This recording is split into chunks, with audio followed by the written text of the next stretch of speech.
Yo, yo, yo, yo. Yo. Yo, yo, yo, yo. Yo. Hey, everybody. Thanks for tuning in. We're going to talk about volume of cylinders and the volume of cones. So, first is a cylinder. It's a 3D figure with two parallel congruent circular bases connected by a curved surface. So, think of a can of soup. Okay, that would be a cylinder. And a cone. I think we all know what a cone is.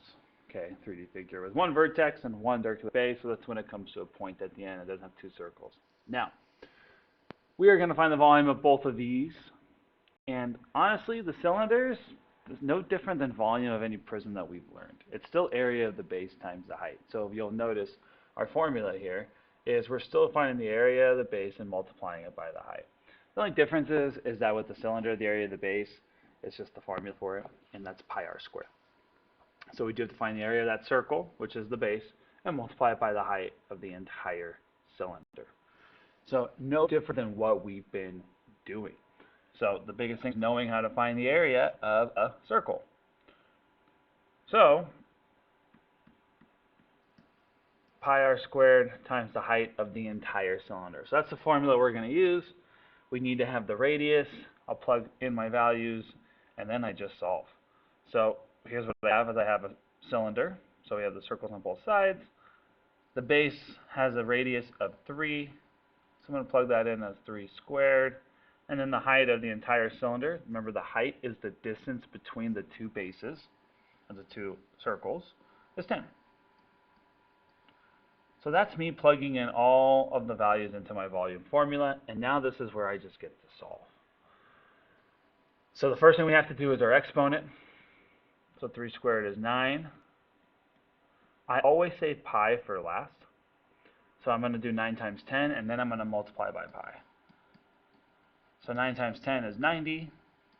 So if I were asked to leave my answer in terms of pi, that would be my answer. It's just 90 times pi, or 90 pi. But because I wasn't asked to do that, I do need to, hold on. Good morning, everyone. Oops. Okay, sorry. Sorry for the interruption. It's going to happen again, watch. Boom. Happy Thursday. Okay. I do have my calculator here, so I'm going to do 90 times 3.14, which is 282.6. So the volume of the cylinder, 282.6, and that was inches cubed, so cubic inches. Bam. Okay, go ahead and just try the second one here. Try the word problem. One of the bass drums used in a marching band has a diameter of 18 inches and a depth of 14 inches. Find the volume. So a bass drum is a cylinder. See if you can find the volume of that. Pause it, try it, see how you do. Okay, so again, I'm writing out my formula just so I know what it is. The diameter is 18 inches, so that means my radius, because I don't use diameter, I use radius. Radius is half of that. So my radius is 9. And the depth is 14 inches. I know we say it's height right here, but if you think about it, it's saying depth of the bass drum, saying from the top to bottom, or from the drum, one drum to the next. I forget if the bass drum has overhead on both sides. Can't remember now. Okay, anyways. So there's my formula filled out. I'm going to square my radius first. 81 pi times 14. Yes, I switched the order of these. It does not matter. It's multiplication. Multiplication is commutative, and which means we can multiply in any order we would like to multiply. Now I'm going to do 81 times 14. I'm going to use my handy dandy calculator. And that's 1,134 pi. So now I get to multiply that by 3.14 to get 3,560.76. It does say to round to the nearest tenth. So my hundredths is going to make my tenths go up since it's above 5, or it's 5 or higher. So that's going to be 0.8 inches cubed. Okay, that's all you need to know for cylinders. Pretty basic. Now, cones, very similar to cylinders. Very similar. The only difference with cones is that because a cylinder would extend from here all the way up, right? So and a cylinder would go all the way. So a cone is just the same size as a cylinder, but it's smaller. So you have the same size base maybe as a cylinder with this base, but now it's only taking up 1/3 of it. See, I have 3 sections here, 1, 2, 3. It's only taking up 1/3 of it. So a cone is 1/3 of the size. So what you're going to do is you're going to do everything we just did for finding the volume of the cylinder, but you just multiply by 1/3 in the end, which is the same thing as dividing by 3. So I know a lot of us don't like these fractions in our formulas, so if we need to, rewrite it where it's pi r squared h, just like your cylinder, and then at the end you divide by 3. This is the same thing as this. Oh, it's hard to see that square. Sorry. Just realized that. How about that? That's better, right? Oh, now my everything's off. This video, it's out of whack.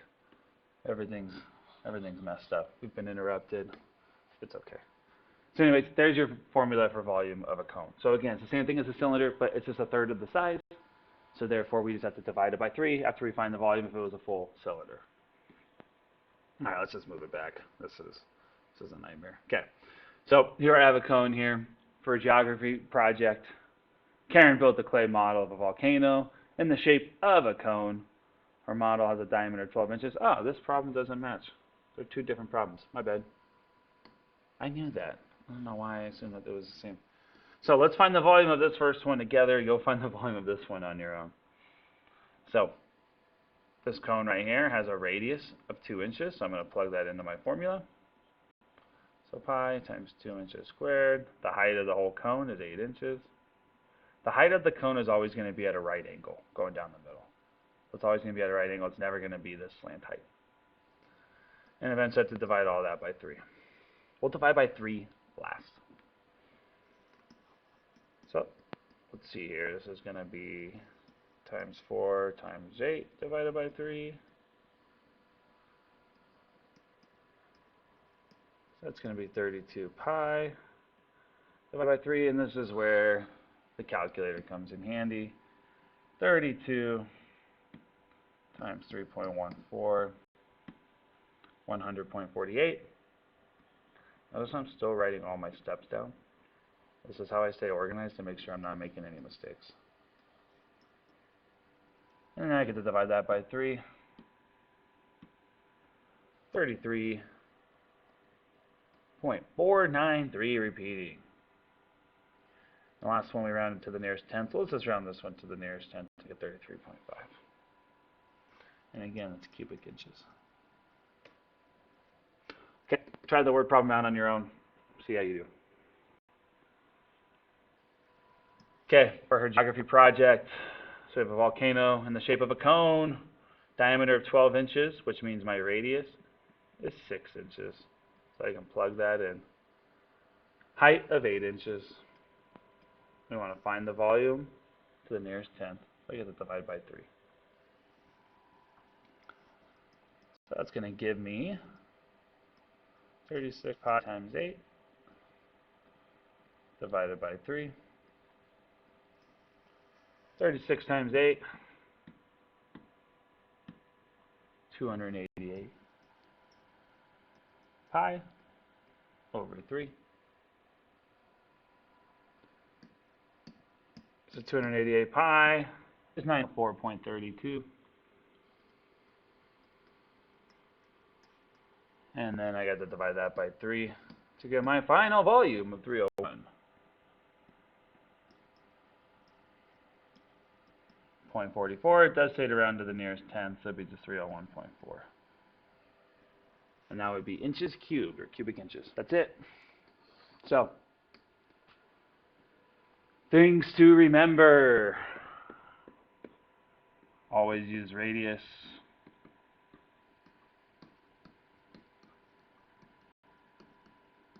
And then a cone is 1/3 the size of a cylinder.